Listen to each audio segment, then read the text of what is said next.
Olá, mundo! Eu sou Luiz Gonçalves e teste que presta é teste em produção. Eu sou o Renan e como assim não pode usar ABC como nomes de variáveis? Aqui é João Vitor e meu código tá cheirosinho. Muito bom, olha aí. Então seja bem-vindo a mais um episódio do PodTag. E hoje é um episódio mais que especial porque é a primeira semana onde nós vamos ter muitos recados. Então, se você quer ir direto para o episódio, você pode pular diretamente para 3 minutos e 24 linhas comentadas. O primeiro recado de hoje é que o PodTag é apoiado pelo Castbox, um aplicativo de podcast que vem crescendo e com a melhor avaliação no iOS e no Android. O Castbox já tem mais de 50 milhões de episódios e mais de 10 milhões de usuários. E para você que é ouvinte do PodTag, se você estiver ouvindo agora pelo Castbox, vá lá em configurações, clique em Premium e coloque o cupom 9days para ganhar 3 meses grátis no plano Premium. Tem muita funcionalidade legal, você pode pular episódio, tem episódios semelhantes, é muito bacana. Então vai lá no Google Play ou na Apple Store, se estiver usando o iOS, e baixa agora o Castbox de graça. E nós temos recebido também bastante feedback sobre o último episódio com o James Delivery. Tem gente lá no Canadá, da Alemanha e por todo o Brasil, mandando sugestões, ideias e, cara, isso dá uma força muito monstra, muito imensa pra gente. Então, para ficar mais próximo de vocês, a gente criou um grupo no Facebook. É aberto, então anota aí, é facebook.com/groups/podtag. E se você quiser comentar sobre algum episódio, você pode mandar um e-mail para contato@podtag.com.br. A gente vai ler com muito carinho aqui no próximo episódio. Então, deixa sua sugestão lá no grupo, manda um e-mail pra gente e é isso aí. E outro aviso que a gente gostaria de dar é que vai rolar um evento muito legal lá em Maringá. É o Dev Paraná Conference. Vai ser no dia 28 de julho, tá chegando, anota aí. Vai ser lá no Parque Internacional Francisco Feio Ribeiro. Vai ter conteúdo sobre microserviço, teste, engenharia, desenvolvimento. Cara, vai ser muito maneiro. O segundo lote já começou, então corre para o site que vai estar aqui na descrição e garanta agora o seu ingresso. E o último recado de hoje, que como você já sabe, nós temos uma parceria show de bola com a Casa do Código. Lá você encontra vários livros e e-books de tecnologia, empreendedorismo, jogos e muito mais. Tem formato PDF, tem formato para Kindle, tem diversas formas que você pode estar lendo conteúdo de qualidade. O cupom está aqui na descrição, 10% de desconto. Não perde tempo, vá lá e aproveita agora. E vamos pro PodTag. E quem descobriu o easter egg do episódio do James ganha uma bala. Ou ganha meio litro de gasolina.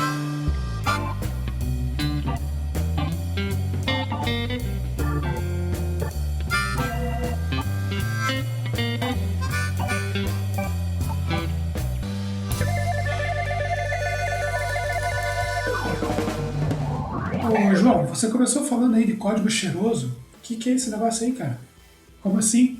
Você limpa os seus códigos? Claro, eu passo cerol, assim, não, cerol não. Passo cera.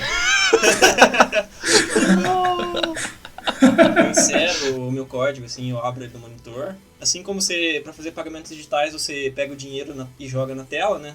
Quando você quer comprar alguma coisa. No código você também pega uma cera e passa ali no monitor. Mas brincadeiras à parte, isso foi uma referência aos chamados code smells, que são problemas estruturais de código, são formas de você identificar problemas estruturais maiores no teu software.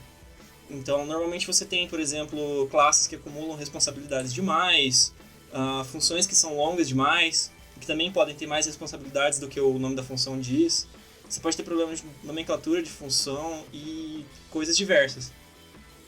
Então foi essa a referência. Isso vem bastante do que é chamado aí na comunidade de código limpo, né? O próprio Clean Code, um termo que já vem tomando bastante espaço e várias empresas prezam pelo Clean Code, principalmente na parte de code review, né? Pelo menos onde eu trabalho é bem comum você escrever alguma coisa e alguém chega e fala, olha, você poderia utilizar melhor aqui a parte de Clean Code, aqui ficou um pouco extenso, né? E isso... Para você eliminar esses code smells, Já existem ferramentas automatizadas, além de você também poder definir isso dentro do processo da organização. São práticas recomendadas, dependem da linguagem, inclusive, e essas ferramentas automatizadas são chamados linters, que você pode usar em conjunto com as suas ferramentas de teste para dizer qual que é a qualidade do teu código, dadas as regras do seu processo. Então isso vai da forma como você organiza o seu código e preza pela manutenção dele, legibilidade, de maneira a evitar esses tipos de problemas estruturais, os problemas estruturais do sistema em si.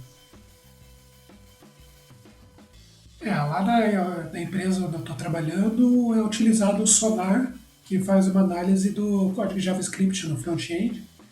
E é bem legal, cara, porque às vezes você escreve uma coisa que ela faz sentido, realmente funciona, mas o Sonar ali em tempo real no editor, por exemplo, no Code, que a gente utiliza, ele já sugere para você uma forma de melhorar aquilo ali, para ficar mais performático, ou alguma. Às vezes você fez alguma declaração que não precisava ter feito. Não atrapalha no funcionamento do código, mas garante uma melhor legibilidade ou, em alguns casos, realmente pode melhorar no processamento do código. Isso é muito positivo. É isso, ele detecta coisas que estão fora do padrão, além de te dizer, em questão de nomenclatura de variáveis, se você já tem regras específicas para isso, por exemplo, em Python, que é a linguagem com a qual eu trabalho mais frequentemente, você tem a PEP8, que especifica como que tem que ser, quais são as regras de indentação, como funciona a nomenclatura das funções e variáveis. E você consegue forçar isso através de uma ferramenta automática, assim como o Sonar. Para Python tem o PyLint, e pode ser que tenha mais ferramentas que eu não utilizo, mas que servem para a mesma função. Então, no caso do Renan, todas as variáveis é ABC 1, 2, 3. É, ABC 1, 2, 3, é o que tem pro mundo, né? Ou é TMP0, TMP1, TMP2, TMP3 e assim vai. Esse daí é mania do pessoal que programa em Assembly, daí ele traz essas manias pro... Piada à parte. Mas só um comentário sobre essas ferramentas de linter ainda. Eu costumo usar elas, só que para outra coisa. Eu costumo usar elas para validador de sintaxe mesmo. Sempre que você esquece um ponto e vírgula, ela vai te lembrar disso. Claro, e tem linguagens que já fazem isso no compilador. O próprio Go, e se você estiver importando pacotes que você não usa, ou funções que você não usa, variáveis, ele não compila o seu código. Então isso é considerado um erro. Bacana. E deixa eu fazer uma constatação. Vocês acham que isso é mais das ferramentas, tipo os linters, que vão te apontar isso, ou isso deveria ser uma coisa mais do programador mesmo? Quando está desenvolvendo, já pensar, olha, poderia organizar isso de uma melhor forma. A questão tem que ter os dois, na minha opinião, né? Porque isso já tem que partir do desenvolvedor de software, né? Já querer fazer um código limpo e pensando no futuro de manutenção dele. Isso, na minha opinião, desde quando escolhe a linguagem de programação que você vai fazer o projeto. Isso é um erro que a maioria das pessoas cometem. E o linter em si tá para ajudar o teu dia a dia, né? Ele é mais uma ferramenta. Então, ferramentas estão aí para facilitar a sua vida. Eu acredito que no primeiro momento você tem a definição do processo de desenvolvimento, como que tem que ser definidas as variáveis, como são criados módulos, funções, classes, etc. E em segundo lugar, você tem que ter uma ferramenta automática que pegue eventuais erros, porque os programadores são seres humanos e cometem erros. Errado! Errou! São máquinas de programa. Máquinas que tem como entrada café e saída código. Exatamente. E no meio do processo gera um pouco de dedo torto, pessoal com problema de postura, de coluna. Eu comentei isso porque uma coisa que eu achei interessante, que geralmente quem propõe a comunidade, algumas ferramentas estão na própria documentação, mas isso geralmente vem da comunidade de programadores, os guias de estilo. Por exemplo, a gente comentou sobre o React, sobre o Vue em outro episódio, e é bem interessante ver que a comunidade mesmo propõe quais são as melhores práticas para você escrever na parte de implementação, de declaração de variáveis, organização de projeto. Olha, aqui você coloca seus componentes dessa forma, coloca seus serviços com essa nomenclatura. E isso é muito positivo, porque quando um time se junta e segue alguma style guide já famosa ou até propõe uma nomenclatura interna, isso acho que já resolve boa parte do problema de code smell, né? Eu acho que não. Porque se todo mundo está escrevendo da mesma forma, no mesmo padrão, você elimina justamente problemas de, cara, olha, teu código aqui tá ruim dessa forma, não tá batendo, não tá legível. Porque quem definiu o conceito do que é legível, do que é entendível é o próprio time. Mas é que você está confundindo duas coisas, né? Você está confundindo uma má arquitetura da orientação a objeto do projeto com uma má escrita do código. Eu não diria que são bem a mesma coisa. Você pode ter erros em nível de arquitetura, de projeto e implementação. Não necessariamente, porque veja, o Airbnb, eles têm uma style guide para o JavaScript que é bem completa, a nível de código, e também tem algumas style guides para ferramentas específicas. Então, ó, você vai trabalhar com React, trabalhe dessa forma, organize seus componentes dessa forma, use tal nomenclatura. Além disso, você tem style guide lá, por exemplo, no React. Então, eu acho que é bem positivo quando o time senta e, olha, a gente vai começar a organizar, por exemplo, na pessoa de orientação a objeto. As nossas classes vão ter esse formato aqui, vai ser tudo em inglês, vai ser tudo em português, sei lá. Estou dando um exemplo. Isso, se é bem alinhado com o time, boa parte do que você considera clean code já é resolvido, quando você tem um padrão, né? É que essa é a questão, né? Você tá vendo o padrão como sendo uma coisa que você tem que ter, e na realidade o padrão na verdade, deveria ser natural, né? Sim, mas o próprio programador. Isso captura erros de sintaxe, de escrita do código, de implementação.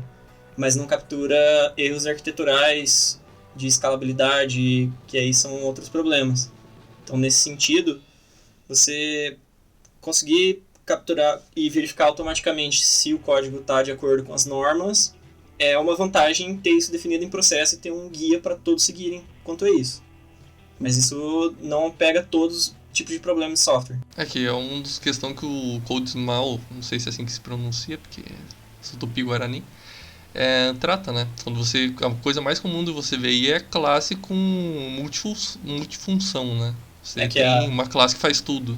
Que é a chamada God Class, que ela faz absolutamente tudo. Tipo, dentro do programa é um monolito dentro de um monolito, muitas vezes. Mas é a orientação objeto ainda, rapaz. Isso foi uma piada. E vocês que são mais chegados na parte acadêmica do negócio, quando que começou a aparecer essa nomenclatura? Porque é engraçado falar, né, code smell, mas eu deduzo que tenha vindo de alguma literatura, de algum pensador, sei lá. Se eu não me engano, os code smells foram definidos por um dos coautores do Martin Fowler. O Martin Fowler ele é bastante influente na parte de padrões de projeto e arquitetura de software. Ele tem até um site em inglês, mas que é bastante completo. Tem, por exemplo, artigo de microserviços. E um desses coautores dele definiu esse termo enquanto eles estavam escrevendo um livro sobre refatoração, que é como você identifica os problemas no software para que devam levar a uma refatoração, uma reescrita do código. E dessa parte do code smell, ele vem, na verdade, num termo maior que seria o clean code mesmo, né? Ou não? Ou seria ao contrário? É que um clean code, ele não tem code smells, ou ele tem uma quantidade bem pequena de code smells. Então, é você tornar o código mais legível e mais fácil de manter. Porque a proporção de vezes que você lê o código é muito maior do que você escreve.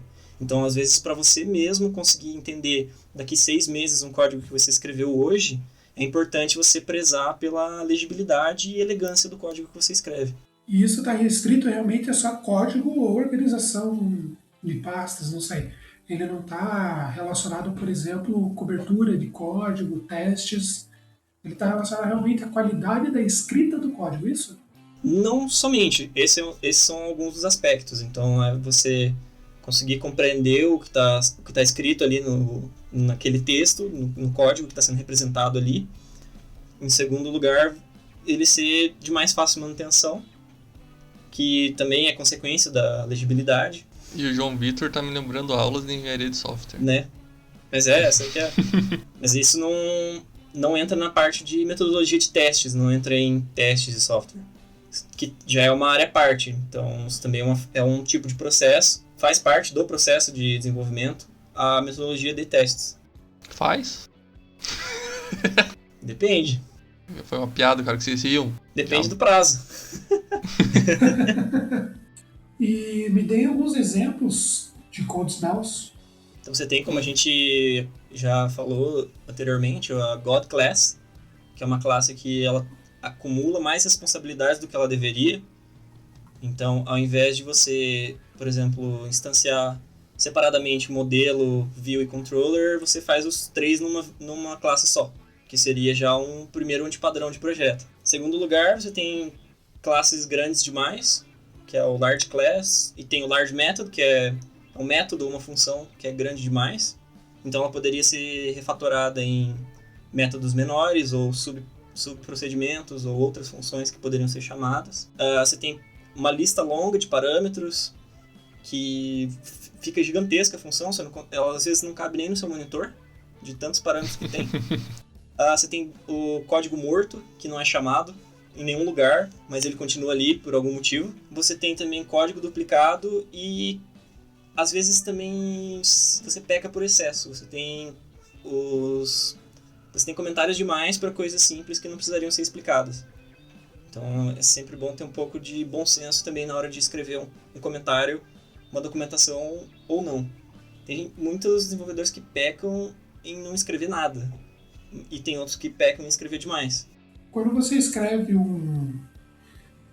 por exemplo, um retorno de função a um return, onde você coloca um operador ternário dentro de um outro operador ternário que compara com uma variável, sei lá, ou às vezes nem uma variável, já pega um parâmetro e trata ali mesmo, que fique tudo numa linha só extensa. Isso, apesar de funcionar, ele é positivo ou negativo no code smell? Essa é uma dúvida que eu tenho, porque sempre tem a ideia de ser o menor possível, o mais rápido possível, mais claro.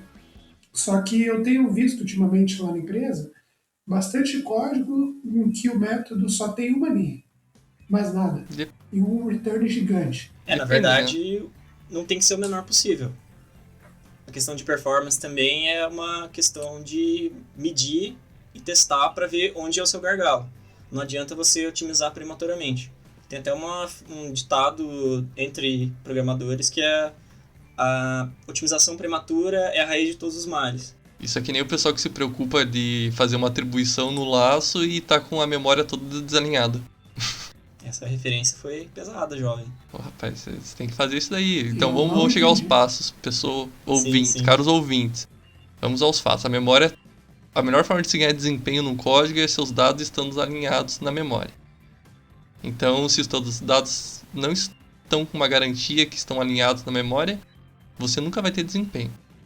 Tá. E você faz um preenchimento. Exatamente. Nem que Como seja um pede. lixo.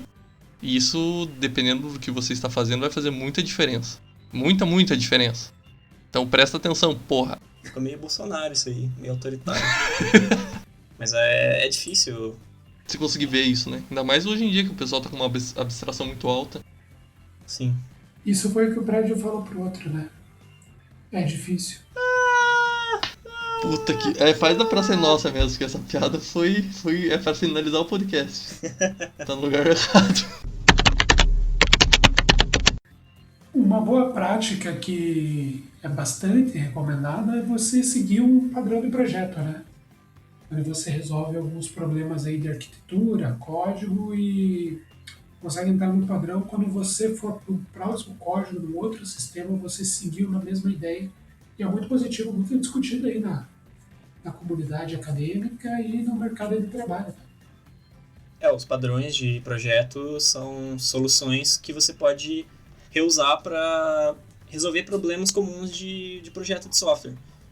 Então, um dos exemplos é você ter uma única instância de uma classe, um singleton.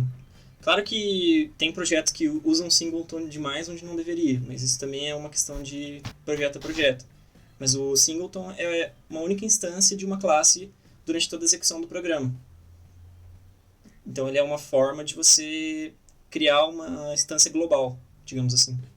É bastante comum com conexão de banco de dados, né? por exemplo. Ou para você gerenciar recursos de hardware, por exemplo, se você tem GPUs num contexto de machine learning, a GPU é um recurso global que vai ser acessado por várias funções. Então, é o ideal que você controle isso de maneira centralizada, um singleton, por exemplo. Um outro padrão de projeto que é, se não o mais utilizado, né, é o MVC, que foi adotado rapidamente por várias empresas e várias frameworks já. Quando você cria o projeto do zero, ele já vem com a estrutura MVC. E muitos frameworks para web, principalmente, usam essa arquitetura até hoje, né? Que é uma forma de você separar as responsabilidades de uma forma bem limpa. Então, a parte do banco de dados e acesso a dados em geral, essa abstração fica na parte do modelo. O controlador implementa toda a lógica de todo o fluxo do sistema. O modelo também implementa as regras de negócio e você apresenta isso na view de uma forma consistente. Sem dizer que você tem outros padrões no mercado, né? Você tem o do Django, que se eu não me engano não é MVC, ele é orientado a template, se eu não me engano, né? Que eles chamam. Deixa eu dar uma olhada. Como é que é o termo específico? Ele é uma flexibilização do MVC, na verdade, né? Não. Você tem a camada model mais próxima da view, não? Nos templates, no caso. Não, porque o Django ele é um caso à parte, né, da coisa. Porque o Django você não precisa manter padrão nenhum. Você faz da forma que quiser. Isso é bom e ruim ao mesmo tempo. Então, se você tem um cara... É Django. Pode falar. É Django com D muda. Django. Os fortes vão entender a referência. Então, o Django é livre. Exatamente. Exatamente. Aí sim, hein? There is a reference. Porque é uma questão boa e ruim, né? Porque se você tem um programador com pouca experiência em outros projetos, ele vai fazer merda com o Django. Não tem o que se negar sobre esse fato. Então, é muito melhor você usar um MVC padrão, que ele já usou antes, que força ele no modelo, né? Como o Laravel faz, como o Ruby on Rails faz, você segue a receita de bolo sem problema nenhum. Isso é um ganho de produtividade, pelo menos para programadores que não têm tido tanto contato. Com essas linguagens, esses frameworks, é muito maior. Sim, você coloca um cara cru para fazer a aplicação e ele vai fazer uma coisa que não vai fugir do padrão que um profissional com mais experiência faria, porque o framework está te fechando no modelo, no padrão. Exatamente, seus graus de liberdade são menores, você não tem muito onde mexer, já tem uma caixinha pronta ali para você. Exatamente. You have no power here.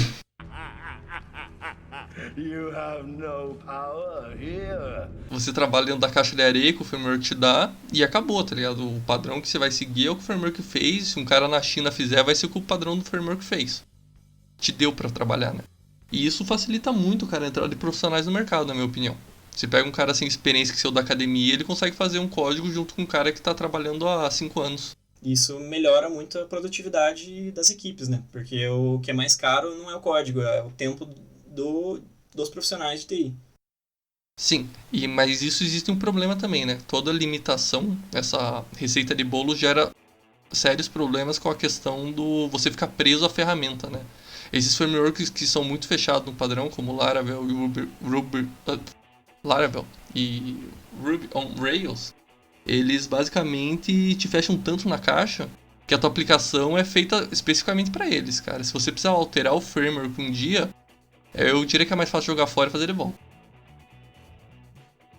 E já o Django, por ter esse formato livre deles, te deixa totalmente no controle da organização dos arquivos, de pastas, qualquer coisa que você queira fazer.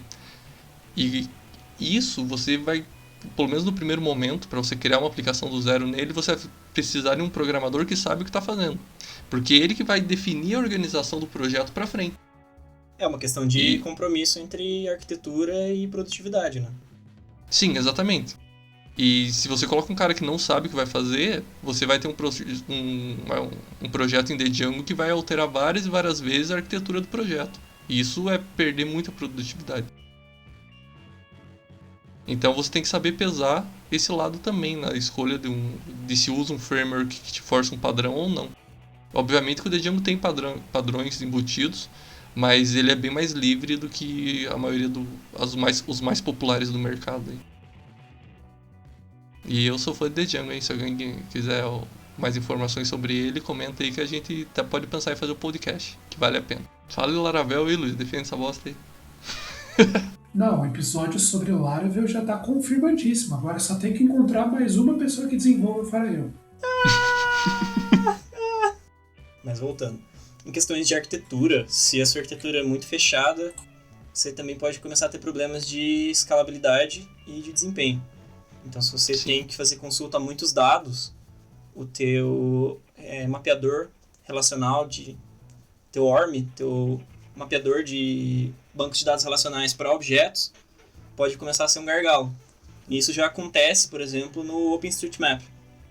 Eles usam como back-end o Postgres e o framework foi feito em o API foi feito em Rails e o Active Record começou a ser um problema de escalabilidade. Porque quando você vai consultar os mapas, você tem que baixar uma quantidade muito grande de informações, ao mesmo tempo que você tem que consultar essas informações do banco de dados para conseguir renderizar o mapa completo. Então você tem informações de comércios, que tem dentro daquele intervalo específico, aquelas coordenadas, né? Você tem o mapeamento das ruas, caso você queira gerar uma rota entre o ponto A e o ponto B.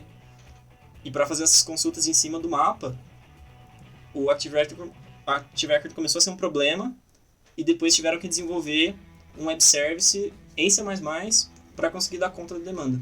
Tiveram que chamar gente grande para resolver o problema, né? Tiveram que descer o nível, né? O mapeador relacional não estava dando conta. Descer o nível não precisava ser mais, né? Go provavelmente já daria conta nesse tipo de coisa também. Possivelmente. Isso é o pró e o contra do Laravel, né, que a gente estava falando. Porque ele tem o Eloquent, que é muito fácil de usar, é muito prático e ajuda muito na produtividade, mas quando você tem um grande volume de dados, cara, ele deixa na mão.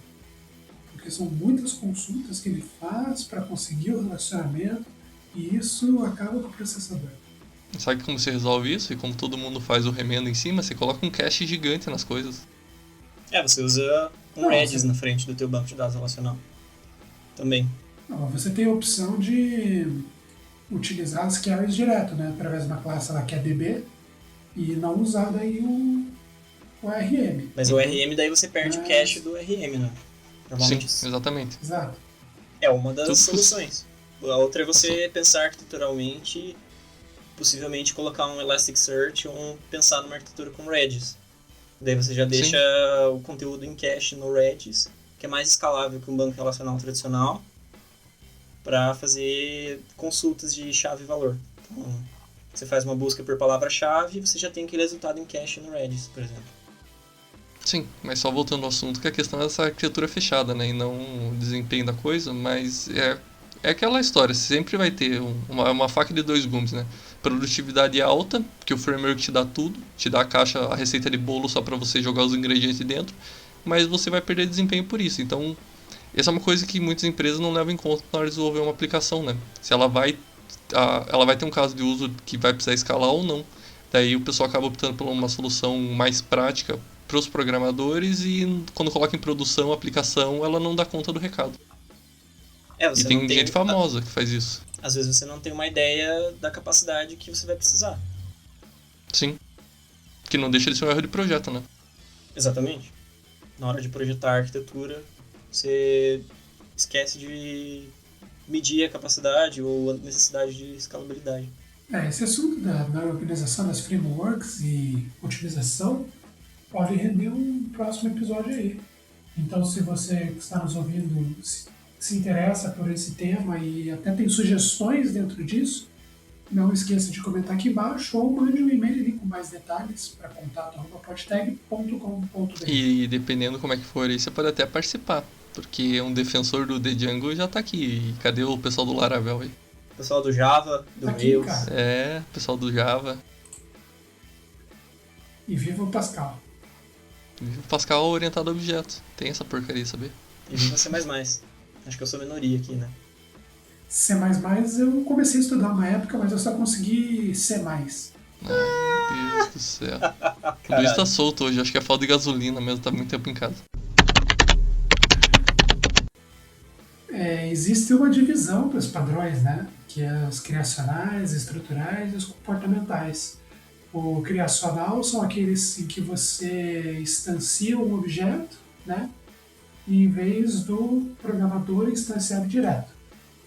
E estrutural são aqueles que você trata da parte da composição de classes e objetos, né? Então tem o conceito de herança para compor interface e definir formas de compor objetos com o objetivo de novas funcionalidades, né? E também E o comportamental é você fazer a comunicação entre objetos. isso.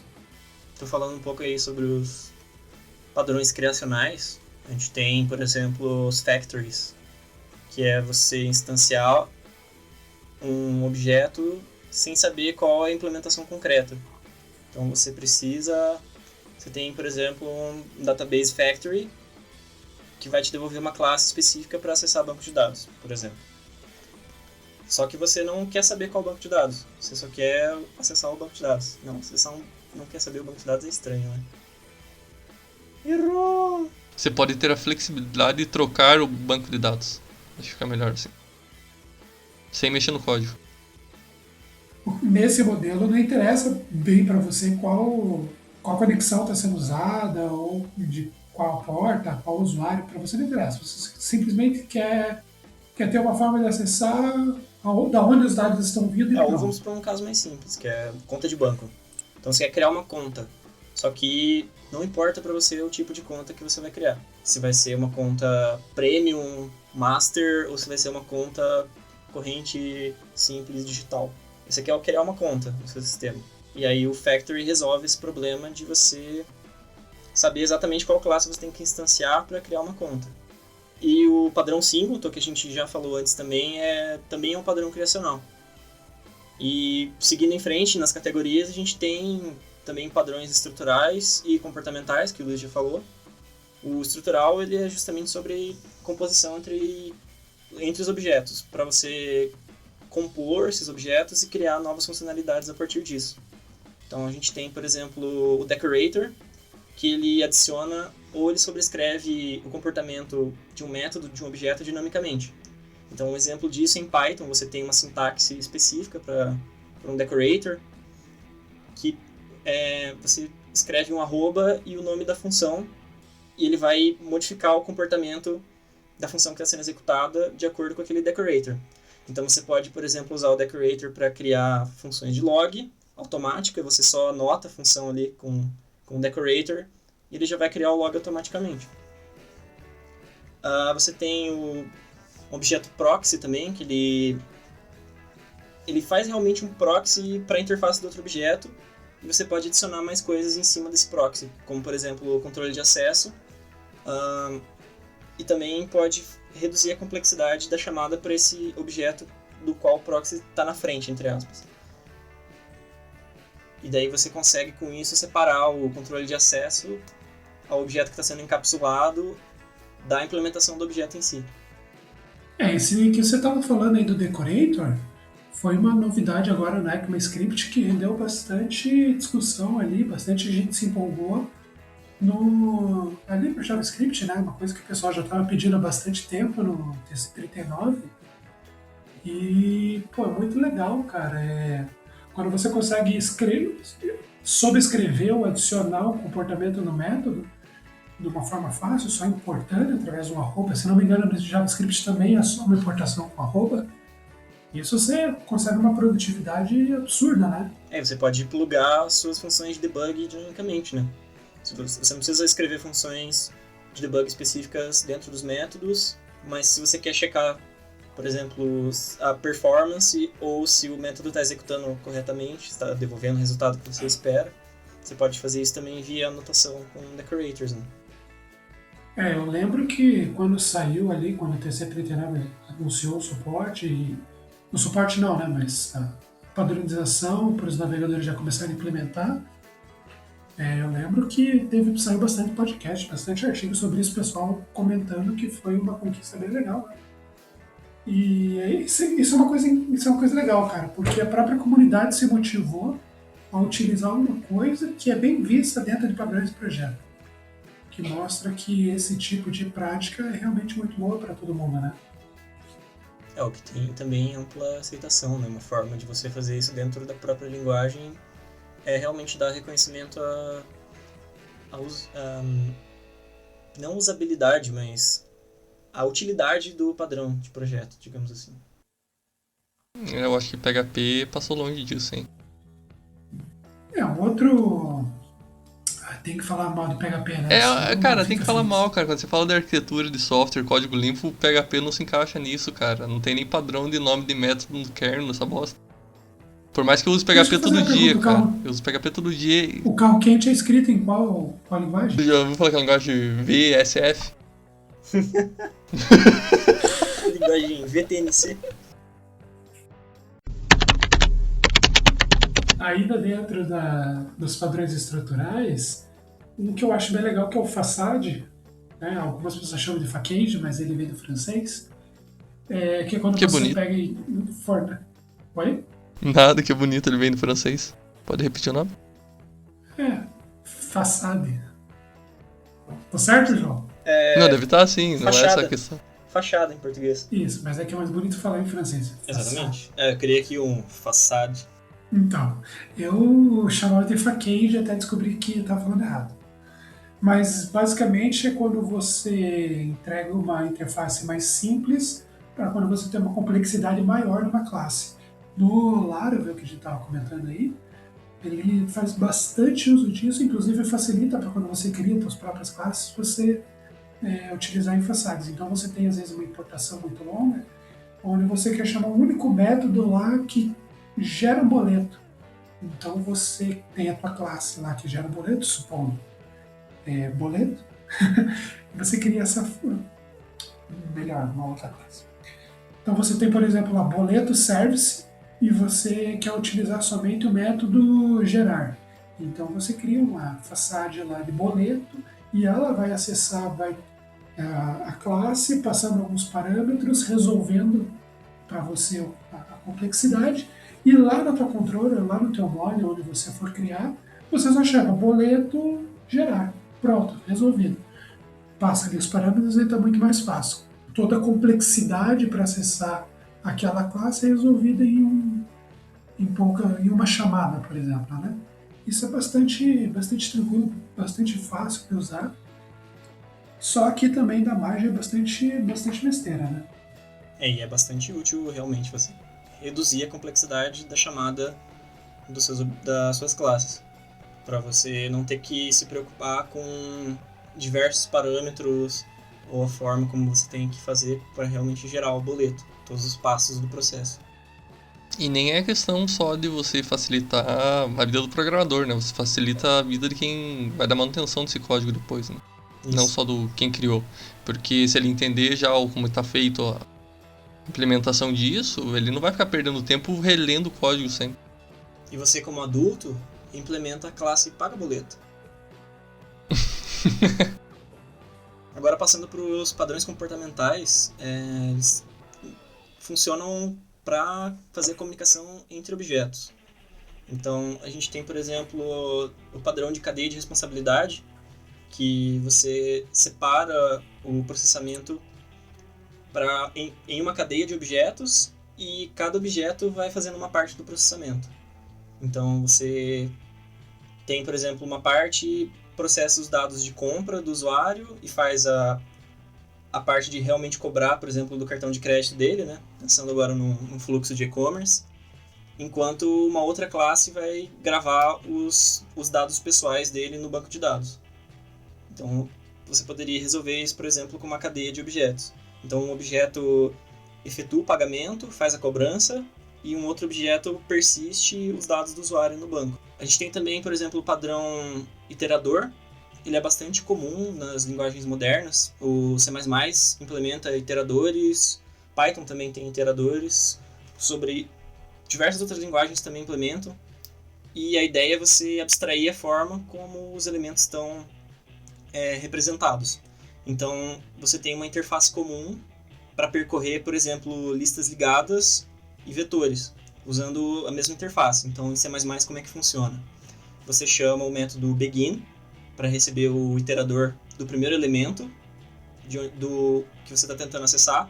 Pode ser um vetor, pode ser uma lista, não importa. E você vai iterando sobre esse elemento através do método mais. Então você faz objeto mais objeto, objeto mais, e você passa para o próximo item naquela sequência. Então, se for uma lista ligada, você passa para o próximo nó da lista. Se for um vetor, você passa para o próximo elemento do vetor. E com isso você consegue ter uma interface uniforme para conseguir iterar sobre esses objetos sem ter que se preocupar como eles estão representados na estrutura de dados. Um outro padrão que é bastante comum também em implementação é o padrão Visitor.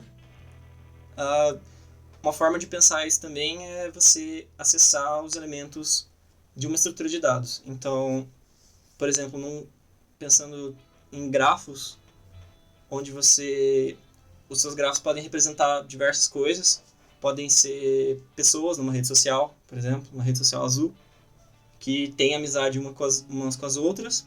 Então você representa isso com um grafo. Um grafo são pontos ligados por arestas. Então você tem pontos ligados por linhas. Uma representação bastante grosseira. Só que você não quer se preocupar com a forma com que o seu ponto representa, com que o seu vértice representa. Você só quer implementar o seu algoritmo que faz um processamento em cima desse grafo. E aí você usa o visitor para codificar o acesso ao objeto, ao vértice, por exemplo. Então, o seu algoritmo processa o grafo de alguma maneira, e quem vai implementar o processamento que vai ser feito no vértice é o visitor. Não sei se ficou claro isso. Sim. Então, um outro exemplo também é fazer uma busca binária em árvores. Também fica meio abstrato, mas enfim. Você implementa o algoritmo de busca sem se preocupar como o nó da árvore está representado. Então você simplesmente faz o teu objeto visitor visitar aquele nó à medida que você está percorrendo a árvore. Então você separa o algoritmo de busca do acesso ao nó. Então se a sua chave é uma string, é um inteiro, não importa. Quem vai implementar isso é o visitor. Então nesse sentido que isso é um padrão comportamental. Ele faz a comunicação entre a representação do objeto que você está tentando acessar e o algoritmo que está fazendo o processamento na estrutura de dados. Você separa essas duas coisas. Queria eu saber disso que eu não fiz meus algoritmos de ALG3, né? Pois é, eu também. Porque a questão toda é que você, tirando você aumenta a abstração da coisa, né? Utilizando esses padrões e, cara, o código fica muito você lindo. Implementa o algoritmo de grafos uma vez e o visitor, você pode reusar ele para quaisquer objetos. Uhum. Então, seu nó pode representar qualquer coisa e só quem tem que saber como acessar esse nó é o visitor. Então, você adiciona uma camada de abstração. Isso aqui é orientação a objetos aplicado na prática, tá? Pessoas, ouvintes que estão ouvindo até agora. Inclusive a forma como a biblioteca Boost, que é uma biblioteca muito conhecida em C++, que ela implementa N funções, é como ela implementa os algoritmos de grafos. Então, se você quer saber qual que é a distância mínima entre dois pontos, você usa um algoritmo de grafos, que é o algoritmo de Dijkstra, e esse algoritmo vai te dar o menor caminho entre esses dois pontos. Isso você pode implementar usando visitors, e é como é implementado na Boost. E essa biblioteca aí que você comentou, ela é open source? Sim, a Boost é uma biblioteca open source. Ela tem diversos módulos e faz coisas que você não imagina. Mas uma delas é processamento em grafos. E a forma como eles decidiram implementar isso, que é bastante natural para implementar algoritmos de grafos, é usando o padrão visitor. Bacana, então, ó, você ouvinte aí que chegou até aqui e quiser ver uma utilização na prática de visitor, você pode, por curioso, abrir o source dessa biblioteca aí que o João comentou, hein? Mas eu tenho a leve impressão que você vai ficar meio assustado. Provavelmente. Se você que está nos ouvindo ficou curioso e quer saber mais sobre Visitor, então Visitor, nosso site, que está aqui na Meu descrição. Deus do céu, cara. Agora o Luiz foi pra Praça Nossa. E eu queria agradecer você, ouvinte, que nos acompanhou até aqui. Se você tem mais alguma sugestão, crítica ou qualquer coisa, você pode comentar lá no grupo do Facebook ou pode mandar um e-mail para a gente, contato@podtag.com.br. Os links vão estar aqui na descrição. E não esqueça de fazer um código bonito lá na sua empresa. Até mais! E o último comentário aí sobre essa crise da gasolina. Se você tá pensando em trocar de carro, tem várias lojas que estão oferecendo tanque cheio na troca, hein? cscarroquente.com.br. E até mais. É isso aí. Até a semana que vem e deixa o seu código cheirosinho.